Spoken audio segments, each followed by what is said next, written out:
Case 623 by Danny Yu. Chapter 33. Then there are a pair of dark smiling eyes, dilated pupils, a slurred voice that speaks to him like he's not a weapon, like he's human, like this isn't a mission, no orders, just whispered, breathed requests and compliments. He doesn't understand the mission, and he certainly doesn't understand the target, but he has been made to obey, so he does.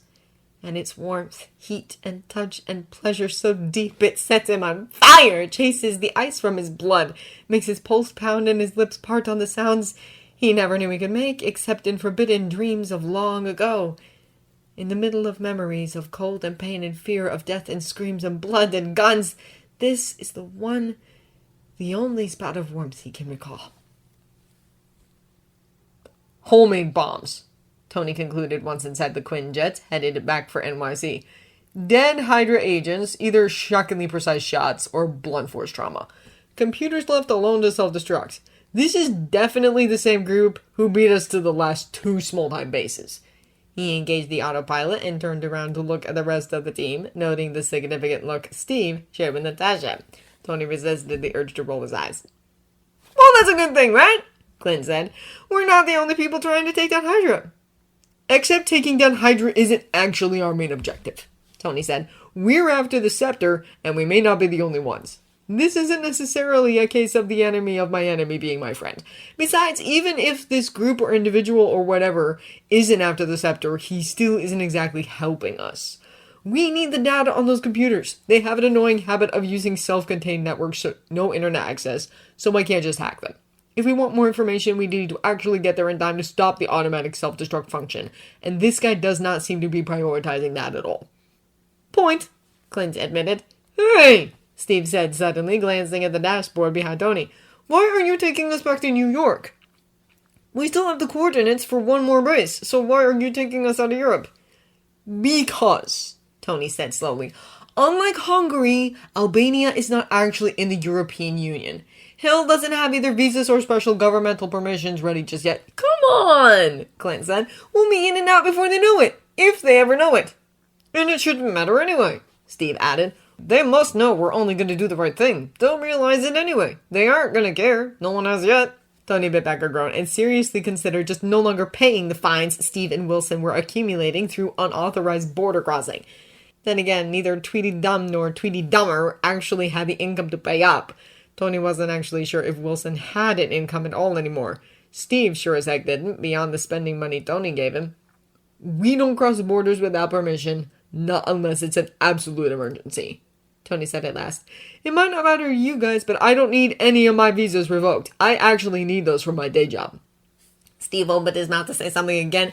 Also, Tony added, according to Fury's intel, the Albanian base is a lot bigger and more well defended. We're gonna have to restore back from Jane for it. Maybe even try to convince Bruce to come along, even if it's just his backup. Besides, tomorrow's Halloween and my kid wants to go trick-or-treating. Oh, Halloween! Clint said, eyes lighting up. And how old was that guy anyway? I'm with Tony, he added. We should take Halloween off. Natasha shrugged. So long as Fury wasn't spotted, and he never is, waiting a few days won't actually change anything, Cap. They check out the base 4 days later with Thor. Bruce still absolutely refused to join any missions unless there was a potentially world-stopping event. At least until they figured out a way to stop the Hulk. Tony managed to get partial data this time, though. Honestly, it was so partial, all they could really do was send it back to Fury so he could go out the new coordinates and get them proper intel. The Iron Legion didn't actually come about to support the Avengers initiative, not at first. Rather, they were a result of a frantic paranoia-induced 60-hour work spell following the first time some idiot had attacked Jamie's school in what was likely an attempt to kidnap him.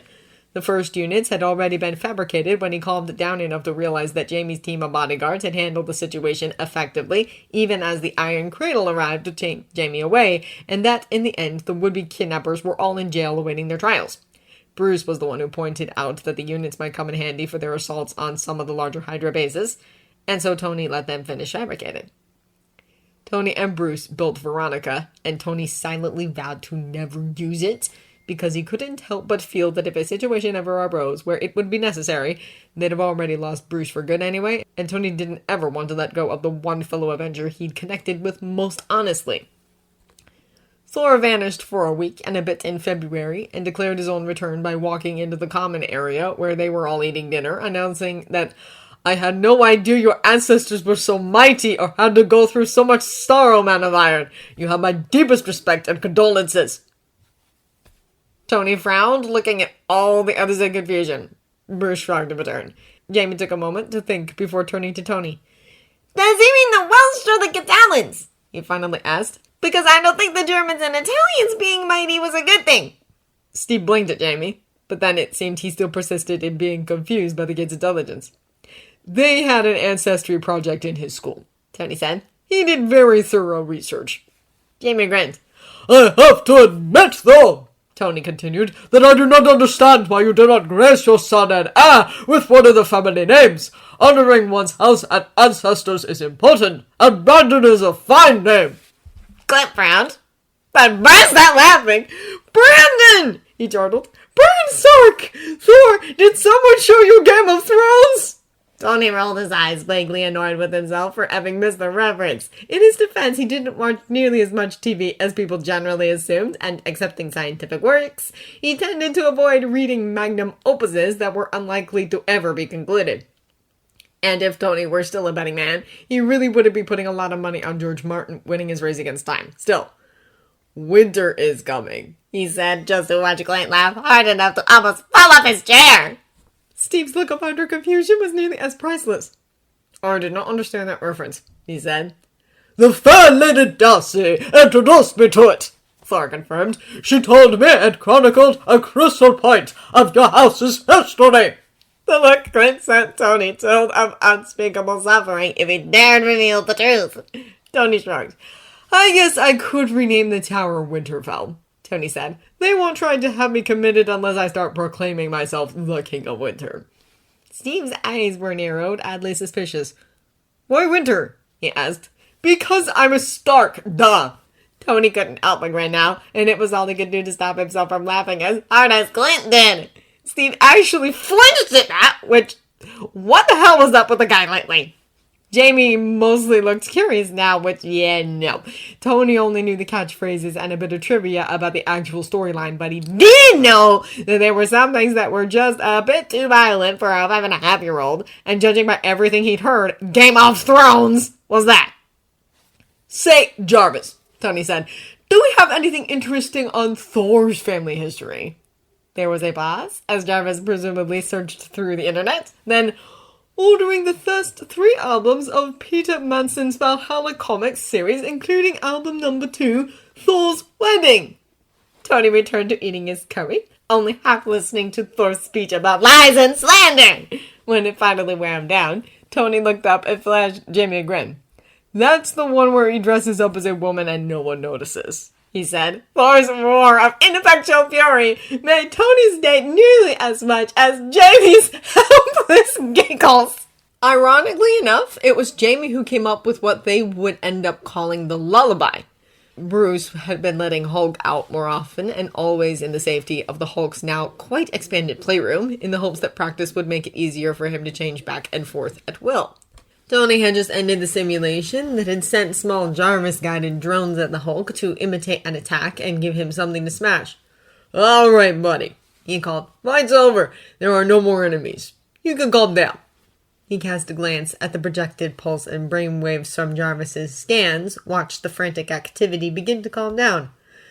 "Come on, Brucey," he continued, keeping his voice calm and even. The Hulk roared. Tony glanced up at the physical scans, winced. "Okay, no mentioning banter," he said. He took a deep breath. "Still, the danger's past. Nothing else to be mad at. You can take a breath." "One thing I have never understood," said Thor, and Tony jumped about a foot into the air. How the hell could someone so big move so quietly? "Why would you dishonor your house by wearing the colors of your mortal enemies, the Lannisters?" Tony blinked, bewildered, before turning back to the reinforced translucent wall to observe the Hulk again, only to be roared at. Tony winced. Yeah, this was not working at all. That was when Jamie walked in, still wearing his school uniform. Under normal circumstances, Tony would have found the view ridiculously adorable, but right now he was mostly kind of annoyed by the crowd gathering in front of the playroom when he was supposed to be trying to calm down the Hulk. Then Jamie turned to the Hulk and let out a long sigh. "Uncle Bruce," he said, "I just got home, I'm real tired, and you know Daddy can't cook." Somehow he'd caught the Hulk's complete attention. The rage monster had crouched down to be at eye level with Jamie, his gaze almost curious. Jamie flashed him a smile and reached out, placing his hand flat against the reinforced wall. Then, incredibly, the Hulk reached out with his own great big hand and placed it right against Jamie's, and slowly, bit by bit, he shrank back into Bruce. Tony reached out and ruffled Jamie's hair. "Good job, buddy," he said. Now they just had to figure out how to transfer that trick so Jamie wasn't necessary to it. It was another month or so before they perfected it with Natasha. There had been 2 instances of Code Green by the time Fury called with the biggest target yet. "I really think this is it," he told him. "So you lot better come in guns blazing. This one's gonna be a tough nut to crack." Next to Tony, Steve nodded, all solemn-faced, even as his whole body seemed to vibrate with excitement. "You think you found the scepter?" he asked. "I'm almost sure of it," Fury said. Steve gave another nod, a very determined one. He had fallen into parade rest somewhere along the way. Tony couldn't barely stop himself from rolling his eyes at the sight of it, so damn eager. Then again, Steve had seemed eager a lot lately to get to the next mission, to get through it, as though he had something he'd been putting off but was eager to get back to. Probably that stupid secret mission. "Where is it?" Steve asked. "Sokovia," said Fury.